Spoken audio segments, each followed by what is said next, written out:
बिस्मिल्लाहिर्रहमानिर्रहीम। अस्सलाम वालेकुम जी। उम्मीद है मेरे तमाम देखने और सुनने वाले ठीक ठाक होंगे। पैदल सफ़र उकाड़ा से मक्का मुकरमा का आज डे 50 है और रात को हमने कुतरिया में जो है वो स्टे किया था और अब जो है जी सुबह हमने कुतरिया से अपने सफ़र का आगाज़ जो है वो कर दिया हुआ है। तो अभी फिर वक्त जो है जी बादल जो है तकरीबन 3 दिन हो चुके हैं मुसलसल जो कि बादल बने हुए हैं और आज भी जो है अभी उठे हैं तो जो है अभी भी बादल बने हुए हैं, लेकिन बारिश है कल भी नहीं हुई थी और उम्मीद है जी कि इंशाल्लाह आज भी जो बारिश है वो नहीं होगी और खैर व आफियत से जो है आज के दिन का जो सफ़र है वो भी मुकम्मल होगा। तो बादल जो है मुसलसल 3 दिन से बने हुए हैं जिसकी वजह से जो है यानी कि सूरज भी नहीं निकलता है और हवाएं भी चलती रहती हैं और ठंड जो है जी उसमें भी इजाफा हुआ है। लेकिन फिर वही बात जी, सफ़र तो करना है और सफ़र तो जारी रखना है और सफ़र जारी है जी इंशाल्लाह। अगर रास्ते में जो कुछ भी आया तो मैं आप लोगों को दिखाता भी जाऊंगा और बताता भी जाऊंगा।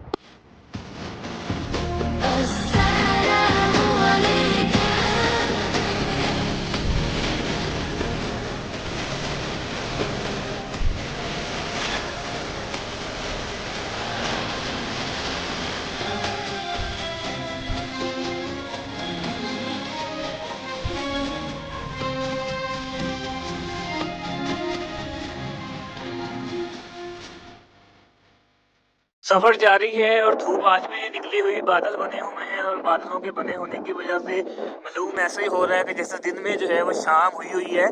ये तो रब के काम है जी, वो चाहे तो दिन में भी शाम कर देता है और चाहे तो शाम में भी दिन कर देता है और कभी कभी तो दिन में जो है सूरज और चांद दोनों एक साथ निकले हुए होते हैं।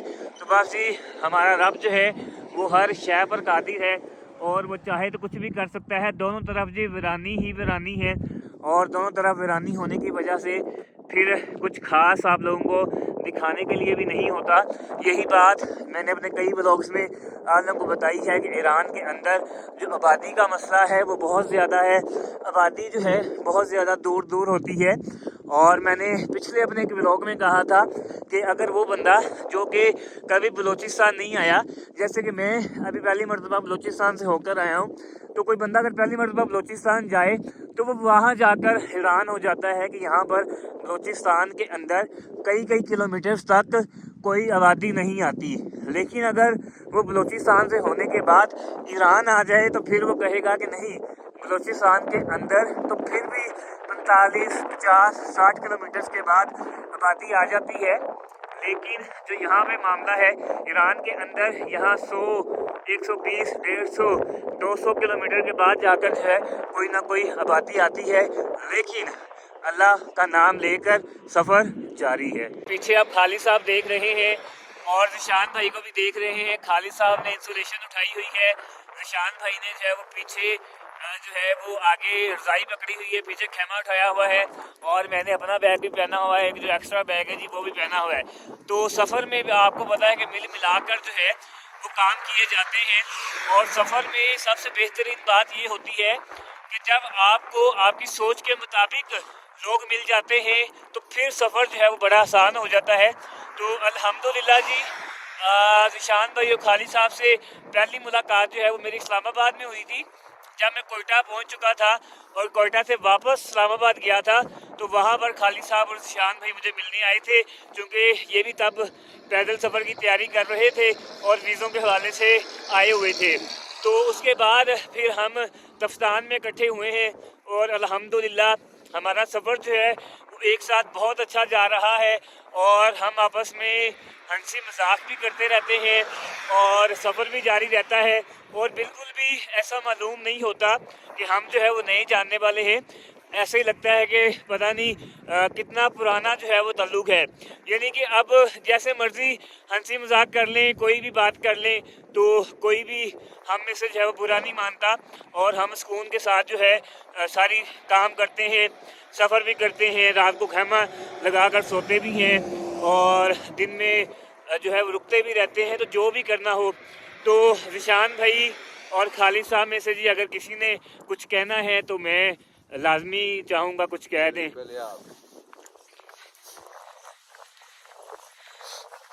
विशाल भाई इसीलिए जो है मैं अपने कोट वाली जो टोपी है वो नहीं उतारता। सफ़र अल्हम्दुलिल्लाह जी एक एक होता है, 2 11 होते हैं, और 3 हो तो फिर जमात बन जाती है। तो इस हवाले से अल्लाह ताला ने हमारी जमात बनाई है, और मैं ज़ाती तौर पर खुश हूँ कि हम लोग मिलकर अपने सफ़र को बांट रहे हैं। और डेफिनेटली जब आप एक से ज़ायद होते हैं तो सफ़र के जो मामलात होते हैं वो आसान हो जाते हैं। बाकी अल्लाह रब्बुल इज़्ज़त हमें अपनी मंज़िल मकसूद तक पहुँचाए, हमारी मुनाज़िल एक है, जोश जज्बे जो है हमारे बुलंद है, तो इंशाल्लाह हम अपनी मंज़िल पर पहुँचेंगे इंशाल्लाह। खालिद साहब आप क्या कहना चाहेंगे सर? जी मैं कहना चाहूँगा कि पहले हम दोनों, मैं और ज़िशान साहब अकेले नमाज़ पढ़ते थे। अब अल्हम्दुलिल्लाह हमारी मैं इमामत कराता हूँ और हमारी मुकम्मल जमात बन जाती है, और अल्हम्दुलिल्लाह हम तीनों का सफ़र बहुत अच्छा गुजर रहा है। एक दूसरे के लिए हम ऐसे हैं जैसे बहन भाई हों, और एक दूसरे का बहुत ख्याल रखते हैं। अल्लाह ताला हम सबको, हम तीनों को मंजिल में पहुँचाए और हज बैतुल्लाह की सादत नसीब फरमाए। आमीन अल्लाह आमीन ताला आपका और हमारा सबका हामी और नासिर। आमीन आमीन जी। ये बाकी आप देख सकते हैं पीछे जो है दोनों तरफ वीराना ही वीराना है। तो वीराने में बस जी आपस में बातें करते हुए, दरूद पाक पढ़ते हुए, लब्बैक अल्लाहुम्मा लब्बैक पढ़ते हुए जो है वो सफ़र जारी रहता है, और इसी तरह जो है इंशाल्लाह सफ़र जारी रहेगा। इतनी वीरान जगह के अंदर जब आपको पता चले कि यहाँ पर कोई फसल जो है वो बोई हुई है, तो फिर आपको बड़ी हैरानगी भी होती है और बड़ी खुशी भी होती है। और ये जो इस वक्त आप फसल देख रहे हैं जी, ये कनक जिसको हम गंदम कहते हैं, आटा कहते हैं, ये गंदम यहाँ पर लगी हुई है जी। और बड़ी बात है जी कि इतने वीराने के अंदर जहाँ पर आपको और कुछ नज़र नहीं आता, तो उन्होंने यहाँ पर फसल जो है वो लगाई हुई है। और ये गंदम के पीछे जो आपको नज़र आ रहा है जी, ये जो है पिस्ते का बाग है जी। यहाँ पर पिस्ते की फसल जो है वो भी लगाई जाती है। और पीछे जो है वो आपको नूर मोहम्मद भाई जो है वो भी दिखाए थे, जो कि अफ़गानिस्तान से जिनका ताल्लुक़ है, और वो वहाँ पे खैरबाद में जो है पिस्ते की फसल की जो है रखवाली करते हैं। शाम हो चुकी हुई है जी, नरीस पहुँच चुके हैं, और नरीस पहुँचने के बाद जो है वो यहाँ पर होटल जो है वो ढूंढ रहे हैं। तो कोई होटल ढूंढे और वहाँ पर जो है वो जाकर स्टे करें। तो रास्ते में जो है वो पीछे सारा वीराने का वीराना था। जो कुतरिया से हम चले हैं तो सारा ही वीराना था, और हवा जो है बहुत ज़्यादा तेज़ चल रही थी, जैसे कि मैं आपको बता रहा था। इसलिए फिर जो है वो वहाँ पे मोबाइल जो है वो बिल्कुल नहीं निकाला। अगर तो कुछ होता आप लोगों को बताने के लिए या दिखाने के लिए, फिर तो मैं मोबाइल निकाल भी लेता, लेकिन चूँकि सारा वीराना था इसलिए फिर मोबाइल नहीं निकाला कि इतनी सर्दी के अंदर मोबाइल निकाल के जो है वो क्या करना है। इतनी सर्दी के अंदर मोबाइल बाहर निकालने को यकीन करें दिल ही नहीं करता, क्योंकि हाथ जैसे ही बाहर निकालते हैं तो हाथ जैसे सुन्न हो जाते हैं और वो काम ही नहीं करते हैं, और यहाँ तक कि मोबाइल पकड़ना भी फिर मुश्किल होता है, तो उसको चलाना तो फिर और ज़्यादा मुश्किल होता है। तो इसलिए जी अब ये नरीस की सड़कों पर जो है वो चल रहे हैं, और कोई ना कोई होटल जो है वो ढूंढ रहे हैं। हवा इस वक्त भी बहुत ज़्यादा तेज़ चल रही है। ये मैंने जैसे सुबह भी आपको बताया था कि कोई पता नहीं जी है हवा ने जो है वो कब तक साथ रहना है, और पता नहीं हवा ने जो है वो कब जाके साथ छोड़ना है। तो अभी तक हवा जो है बहुत ज़्यादा ठंडी चल रही है। तो यहाँ के रहने वाले लोगों को तो डेफिनेटली जी आदत हो गई होगी, लेकिन हमें इतनी ठंडी हवाओं की जो है वो आदत नहीं है। यानी कि सर्दी तो हमारी तरफ भी पड़ती है, पाकिस्तान में भी, लेकिन वहाँ ये होता है कि वहाँ फिर धुंध पड़ती है, हम उसके आदी हैं। यहाँ धुंध नहीं पड़ती है, हवाएं जो है बहुत ज़्यादा तेज़ चलती हैं, 23 किलोमीटर फ़ी घंटा की रफ़्तार से, और कभी कभी तो उससे ज़्यादा भी जो है वो तेज़ रफ़्तार से चलती हैं। तो साथ साथ आप लोगों को थोड़ा नरीज़ शहर जो है वो भी दिखाने की कोशिश कर रहा हूँ। नरीज़ शहर जो है ये सही पहाड़ों के अंदर जो है मौजूद है, और इसको देखकर जो है वो मुझे अपने पाकिस्तान के नॉर्दर्न एरियाज़ की जो है वो याद आ गई है। जब हम नॉर्दर्न एरियाज़ की तरफ जाते हैं जी, तो वो हमारे जो शहर हैं सही पहाड़ों के अंदर होते हैं, और वो उससे ही खूबसूरत जो है मनाजिर होते हैं। ये देखें जी, सामने जो है पहाड़ हैं और बादल जो हैं वो अभी तक काले स्याह हैं, लेकिन अल्लाह का शुक्र है जी बारिश नहीं हुई और सारा दिन जो है वो अच्छा गुजर गया, और सफ़र भी जो है वो अच्छा गुजर गया।